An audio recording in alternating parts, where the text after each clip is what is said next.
ঢাকা ব্রাহ্ম school থেকে college কালের পরিক্রমায় তা পরিণত হয়েছে জগন্নাথ বিশ্ববিদ্যালয়ে।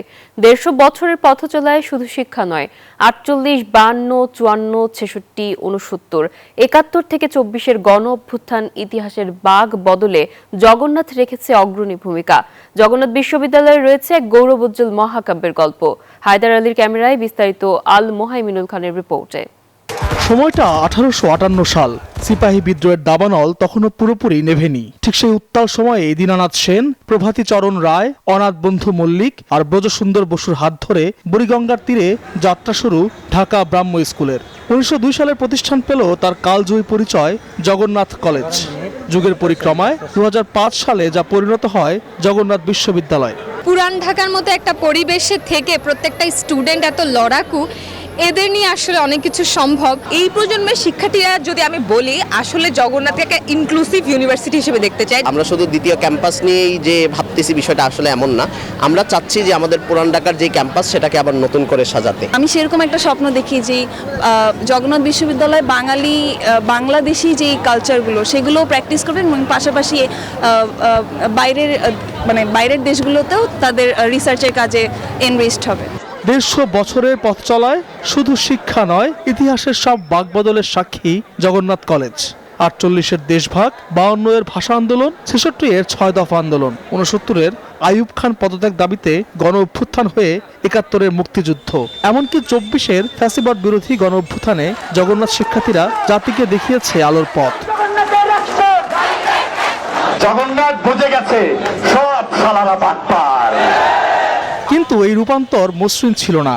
আবাসন সংকট, হলের দাবি আর অধিকার আদায়ের লড়াইয়ে বারবার প্রকম্পিত হয়েছে রাজপথ। সবচেয়ে আক্ষেপের জায়গা হচ্ছে এত বড় ইতিহাস থাকার পরে আমরা মনে হয় সবচেয়ে বেশি বঞ্চিত। জগন্নাথ বিশ্ববিদ্যালয় যে কোনো আন্দোলন সংগ্রামে রসদ জুগিয়ে থাকলেও জগন্নাথ বিশ্ববিদ্যালয়কে প্রথম দিক থেকেই দমিয়ে রাখা হয়েছে। মানে হচ্ছে ডিসিশন মেকিংয়ে যারা আছেন তারা জগন্নাথকে ওইরকমভাবে হাইলাইট করতে চায় নাই যে ঢাকার বুকে জগন্নাথও একটু উঠে দাঁড়াক। ইউনিভার্সিটির যে স্ট্রাকচার থাকা উচিত, হল থাকা উচিত, বড় লাইব্রেরি থাকা উচিত, সেমিনার রুম থাকা উচিত, একটা প্রাঙ্গণ থাকা উচিত, বাট আমরা এই সব কিছু থেকে বঞ্চিত। যদি আমরা জগন্নাথ বিশ্ববিদ্যালয়ের স্টুডেন্টরা সেই সকল সুবিধাগুলো পাই, আমি মনে করি জগন্নাথ বিশ্ববিদ্যালয় টপ র্যাঙ্কিংয়ে থাকবে। অর্থাৎ আপনি কালচারাল রেভলিউশন নিয়ে আসবেন, যেটা হাদি ভাই চাইছিলেন, একটা আইডিওলজিক্যাল রেভলিউশন, এইগুলো চেঞ্জ করার মাধ্যমে জগন্নাথ বিশ্ববিদ্যালয় একটা নতুন দ্বার প্রান্তে যাবে বলে আমরা বিশ্বাস করি। ২০০৯ সালের সেই উত্তাল হল চাই আন্দোলন আজও শিক্ষার্থীদের সংহতির এক অনন্য দলিল। কাঙ্ক্ষিত পর্যায়েই আছে পরিবেশ, কিন্তু সুযোগ সুবিধাটা কাঙ্ক্ষিত পর্যায়ে নেই। শিক্ষার্থীরা সেই সীমিত সুযোগ সুবিধা এবং শিক্ষকরা সেই সীমিত সুযোগ সুবিধা নিয়েই কিন্তু জগন্নাথ বিশ্ববিদ্যালয় মানে সাম্প্রতিক প্রতিষ্ঠিত হলেও কিন্তু দেশ এবং বিশ্বে একটা স্থান করে নিয়েছে। শুধু আন্দোলন নয়, সংস্কৃতি চর্চা, বিতর্ক আর শিল্পকলায় জগন্নাথ বিশ্ববিদ্যালয় আজ এক জীবন্ত ক্যানভাস। পুরান ঢাকার ঐতিহ্যের সাথে আধুনিক শিক্ষার মেলবন্ধনে এক অদম্য যাত্রা।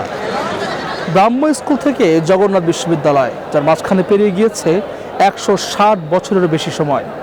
নানা চড়াই উতরাই পেরিয়ে এই বিশ্ববিদ্যালয় আর শুধু একটি শিক্ষা প্রতিষ্ঠান নয়, এটি আমাদের ইতিহাস, ঐতিহ্য এবং সংস্কৃতির এক অবিচ্ছেদ্য অংশ, যা প্রমাণ করে ইতিহাস কখনো ফুরায় না, তা বারবার ফিরে আসে নতুনের হাত ধরে। জগন্নাথ বিশ্ববিদ্যালয় থেকে আল মোহাইমিনুল খান, নিউজ 24, ঢাকা।